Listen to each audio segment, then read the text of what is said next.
12. Ceremony. When they were alone, Ace said thoughtfully, "To be perfectly honest with you, Doctor, there are one or two things about our present situation I'm not really crazy about." "At least you're playing the leading lady," pointed out the Doctor. "How would you like to be condemned to a bit part as Quasimodo, the hunchback of the Reich?" "He's certainly got it in for you, hasn't he, Professor? Not only twisted, but bitter as well." "He used to be a devilishly handsome fellow, you see. He resents the change and thinks it's all my fault." "And is it?" "Well, I may have spread a bit of dissension between him and his warlord allies. Still, they seem to have made up now, don't they?" They were whistling in the dark, and they both knew it. The merry chit-chat always ran out in the end, thought Ace despairingly. "Are we going to get out of this, Doctor? Alive, in one piece? And in our own bodies, I mean?" "I hope so," said the Doctor somberly. "But maybe not until the last minute. There's a lot more than just us at stake, you see, and I can't leave with the job undone. There may have to be sacrifices," said Ace. The Doctor didn't reply. After a moment, Ace said, "When old Nasty was talking about someone you loved, or at least cared for, he was right the first time." Ace yawned and stretched out on the couch. "Better get some rest. I want to look my best in the morning." She looked seriously at the Doctor. After a moment she said, "Just do whatever it takes to get the job done, Professor. That's what counts." Ace closed her eyes and drifted off to sleep. The Doctor sat in a fur-draped chair, gazing out through the arrow slit at the darkening sky. The Doctor awoke and found Ace gone. A drug in the food and wine, he thought, or gas under the door. He ran to the door and started to pound on it.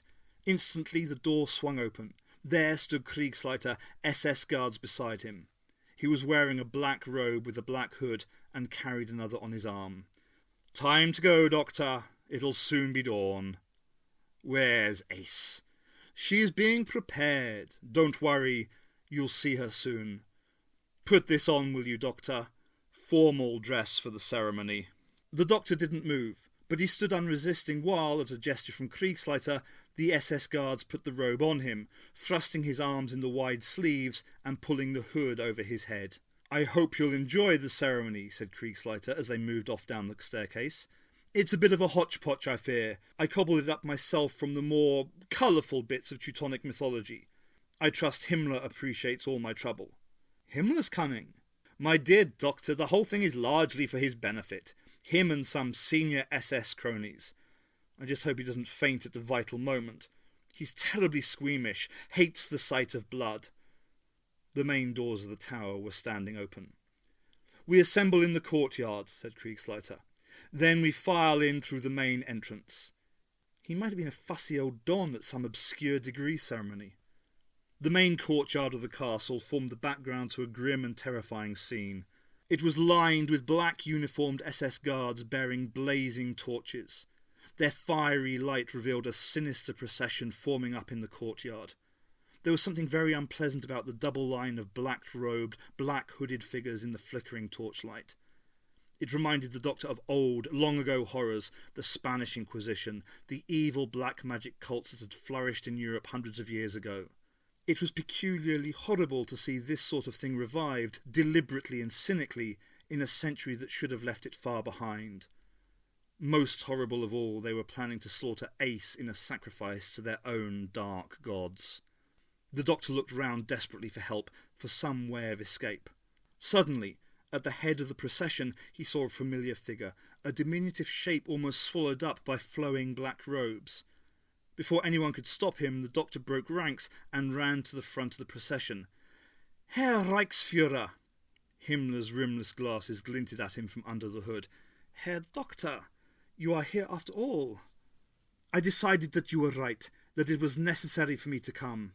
I have grave news, news that concerns the Führer himself." Kriegsleiter hobbled up beside the Doctor with surprising speed. "You will come away at once, Doctor," he said furiously. "How dare you annoy the Reichsführer like this?" Himmler held up his hand. "Let the Herr Doctor speak." The Doctor pointed accusingly at Kriegsleiter. "I am sorry to say that this man cannot be trusted. His ambitions go far beyond anything you would countenance. He plans to remove the Führer and replace him." "Remove the Führer?" Himmler was outraged. Replace him with whom? With you, Herr Reichsführer. Himmler swung round on the astonished Kriegsleiter. Is this true? In his confusion, Kriegsleiter made a near-fatal error. It may have been discussed as a possibility. Never, said Himmler passionately. Never will I subscribe to any action against the Führer. I exist only to serve him. It was clear that he meant exactly what he said. Kriegsleiter was stunned. He had naturally assumed that Himmler was as corrupt as all the other leaders. Offer Goering or Goebbels a proposition like that, and they'd jump at it, thought the doctor. But little Heinrich is genuinely devoted to Adolf. He glanced at Kriegsleiter and thought grimly, I scuppered you once by causing trouble with your allies. Maybe I can do it again. Stunned as he was, Kriegsleiter soon recovered. If I have erred, I am sorry, Herr Reichsführer. I submit myself entirely to your guidance. But may I urge that we discuss these matters after the ceremony? The dawn is approaching, and if the propitious time is lost, the whole course of the ceremony may be endangered. If we are to summon the ancient powers to our aid in winning this war... A fanatical gleam came into Himmler's eyes. We must not lose the moment. After the ceremony, we will settle this matter once and for all. The doctor saw there was no chance of talking him out of it. Very well, after the ceremony, he said, and took Himmler's arm. Shall we continue, Herr Reichsführer? The procession set off, Himmler and the doctor at the head. Kriegsleiter, baffled at least for the moment, was forced to follow them. They filed into the chapel and took their places, filling up from the rear entrance, filling up the rows of stone seats. The doctor sat beside Himmler in the very front row. The black-robed, black-hooded figures sat, arms folded in solemn silence. The light from the blazing torches of the SS guards flickered on the swastika banners, the heraldic shields, and the dreadful blood-stained altar. The sacrificial victim was brought in. They had dressed her in a flowing white robe, and her hands were bound. She was staring straight ahead, moving like a sleepwalker. Drugged, thought the doctor. It's probably just as well. Kriegsleiter stood beside her behind the altar, the shape of his twisted body visible even beneath the robes. On the altar before him lay a hideous goat mask and a huge ceremonial knife. The ceremony began. The doctor didn't pay much attention.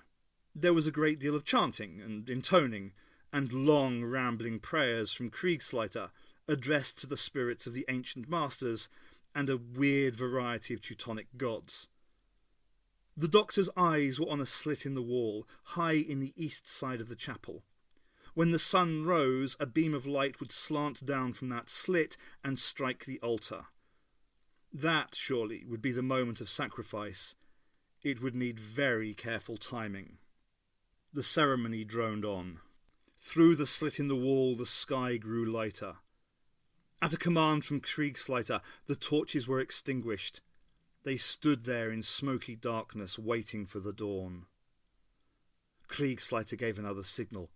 Two black-hooded figures stretched Ace on her back on the altar, her head projecting over the edge. Kriegsleiter reached for the mask and put it on. He stretched out his hand for the knife. The doctor leapt to his feet. "No!" he shouted. Himmler looked up. "What is the meaning of this, Herr Doctor?" "I wish to prove my total loyalty to the Reich," said the doctor passionately. "There on the altar lies my niece, the person I love most in all the world. To Dr. Kriegsleiter she is nothing. But if I sacrifice her, that sacrifice will have true meaning. Was it not you, Herr Reichsführer, who said we must lay all that we hold most dear on the altar of the Reich?" Himmler was deeply moved. "A noble sentiment, Herr Doctor. Perform the sacrifice." Kriegsleiter made no objection as the doctor moved behind the altar. He spoke, his voice muffled by the mask. "Will you really go as far as this, Doctor, to save your own skin?" "Try me." "It won't work, you know. Even Himmler can't save you now. Still, do go ahead. It's a delicious refinement. I only wish I'd thought of it myself." He handed the doctor the knife. "Decapitation is the prescribed method, if you hadn't guessed. And do try to get her head off in one stroke, Doctor. Nothing spoils a ceremony more than a lot of inelegant hacking about." The doctor took the knife and looked down. Ace's eyes gazed up at him, her hair hanging down like a curtain. Incredibly, She smiled. The ray of light struck the altar. The knife flashed down.